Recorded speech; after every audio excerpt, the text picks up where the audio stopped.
I love storytelling in the filmmaking process. I love connecting visually with audiences. Visually has always been my jam. Again, I was a graphic designer and a visual artist before I was a visual effects artist.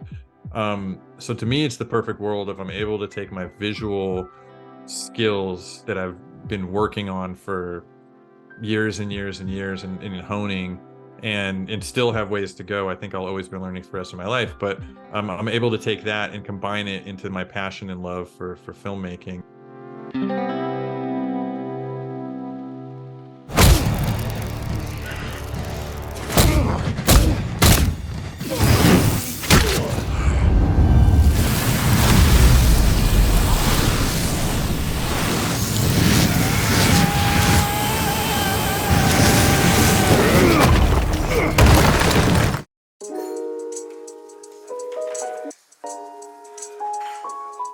As many people say, probably I kind of fell into it. Long story short, I did graphic design and visual design before.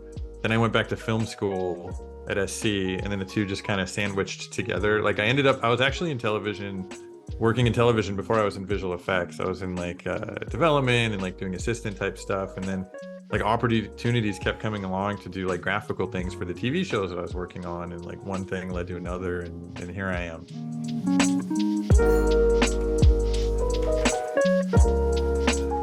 Just to have a little bit of humility, I think I've learned a lot since then.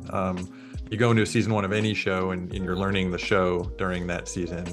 But also I've just gained a lot, like worlds of experience. Again, you get thrown out there during COVID, trying to finish a show, multiple vendors, artists, a team, and it just grows incrementally as you're going. And I personally had this huge shift from someone who thought it was very much a business of telling people what to do to realizing it's a business of celebrating all the wonderful people and the art and what they bring to it, and sort of shepherding a very sort of positive environment. And I've gotten to see all the people that I work with around me grow too. So it's just been a lot of growth. To add to that, we've literally had growth too. Our budgets have increased every year. When a show is successful, typically you get a little bit more to play with each time. And so we have, and the concepts have gotten crazier. And I think my relationship with Eric and the writers and a lot of the crew has really grown. So we have these shorthands where they'll write to our strengths and we'll do visual effects to their strengths. And, it's all about serving the story and the characters. So we all work together to build that, but it's gotten, bigger and crazier. So, and it continues to do so.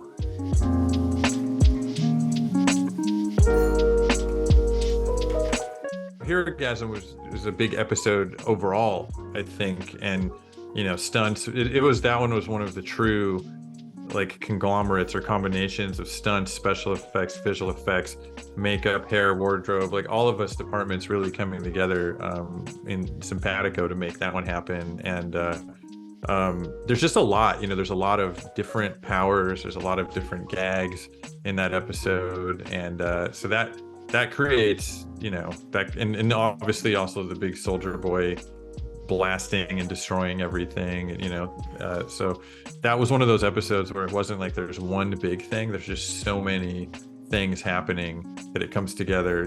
Shot count was high on that one for us for sure. But very pleasurable to do. It was a great experience working on it. It was a big one, and memorable too. Memorable to film, not only memorable for audiences, but very memorable to be there filming it. It was an adventure.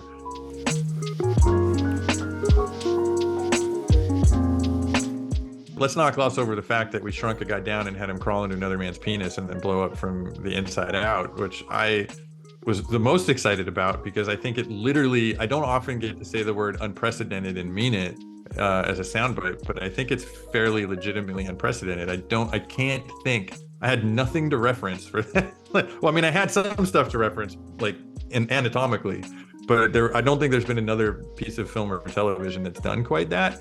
And I loved it because, again, like there's a message to it. There's a cultural message to that scene.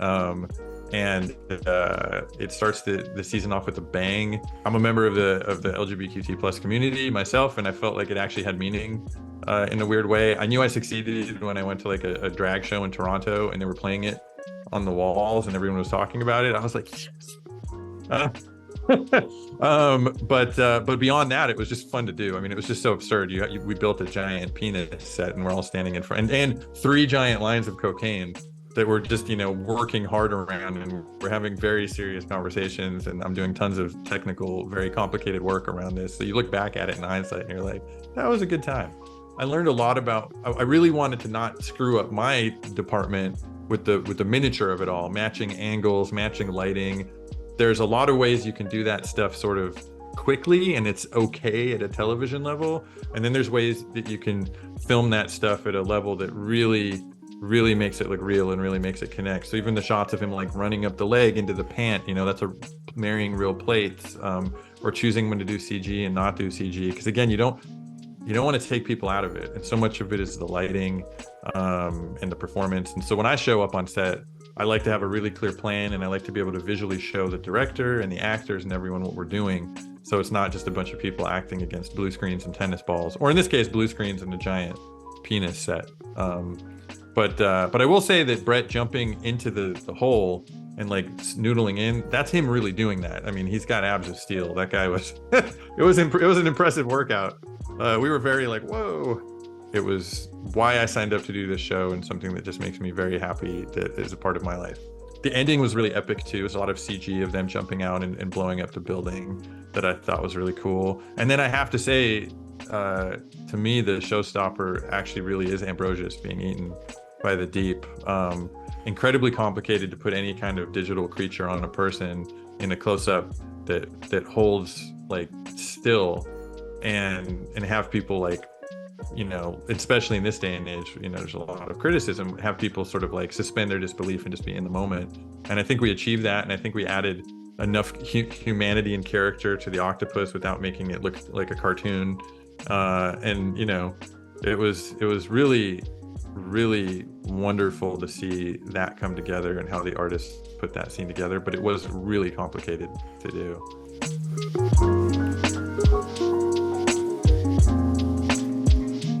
There are people in my position that are very good at delegating and have a lot of people on set for them doing the work. I'm one of those people that I like to be on set a lot. I like to work with the directors. And again, I love the preparation, and I love just getting a scene to come together. I love sitting on a set and watching talented performers take scripts that I already thought were up here. I'm reading the dialogue. I'm like, this is amazing. And then you watch them act it out, and it somehow gets even better. Like all that stuff's very emotional to me, and I just grew up in the performance and art world, and so I just love that I'm able to be a part of it and contribute with the tools that I've been sort of pretty good at.